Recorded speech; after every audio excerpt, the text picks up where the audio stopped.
രാജ്യത്തെ ഒരു പൗര അല്ലെങ്കിൽ പൗരൻ മറ്റൊരു രാജ്യത്തെ ശിക്ഷിക്കപ്പെട്ടാൽ തീർച്ചയായും അവരുടെ രാജ്യത്തിന്റെ ഭരണകൂടം അക്കാര്യത്തിൽ താല്പര്യം കാണിക്കുകയും ഇടപെടുകയും ഒക്കെ ചെയ്യേണ്ടതുണ്ട്. ഇന്നത്തെ ഈ പരിഷ്കൃത സമൂഹത്തിൽ അവിടെ നിന്ന് അയാളെ വാങ്ങി അയാൾ കുറ്റം ചെയ്തു എന്ന് തെളിയുകയാണെങ്കിൽ ബാക്കി ശിക്ഷ ഞങ്ങളുടെ നാട്ടിൽ വെച്ച് കൊടുക്കാം എന്ന് പറഞ്ഞ് നാട്ടിലേക്ക് കൊണ്ടുവരാനുള്ള ഒരു സാധ്യതയൊക്കെ ഗവൺമെന്റുകൾ ആരായേണ്ടതുണ്ട്. ലോകാടിസ്ഥാനത്തിലുള്ള നിയമ സംവിധാനങ്ങളിൽ ആ അർത്ഥത്തിലുള്ള മാറ്റങ്ങളൊക്കെ വരണം.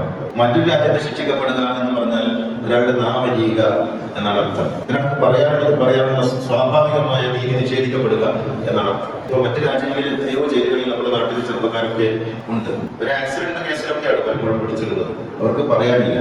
മറ്റൊരു നാട്ടിൽ ശിക്ഷിക്കപ്പെടുക എന്ന് പറയുന്നത് ആളുമത്വമില്ലാത്ത തന്നെ അറിയുന്ന ആരില്ലാത്ത ഒരു നാട്ടിൽ ശിക്ഷിക്കപ്പെടുക എന്ന് പറയുന്നത്, അല്ലെങ്കിൽ ജയിലിൽ അടക്കപ്പെടുക എന്നൊക്കെ പറയുന്നത് അയാളുടെ നാമം ചെയ്യുക അല്ലെങ്കിൽ അയാളെ കെട്ടിയിടുക എന്നൊക്കെ പറയുന്നത് പോലെയാണ്. മറ്റ് രാജ്യങ്ങളിൽ ശിക്ഷിക്കപ്പെടുന്ന പൗരന്മാരെ സ്വന്തം രാജ്യത്തേക്ക് കൊണ്ടുവന്ന് ആ കുറ്റം തെളിയിക്കപ്പെട്ടിട്ടുണ്ടെങ്കിൽ അതിന് ശിക്ഷിക്കാനുള്ള സംവിധാനങ്ങൾ ഉണ്ടാക്കുന്നതിനെ കുറിച്ച് ആലോചിക്കേണ്ട സമയമായിട്ടുണ്ട്.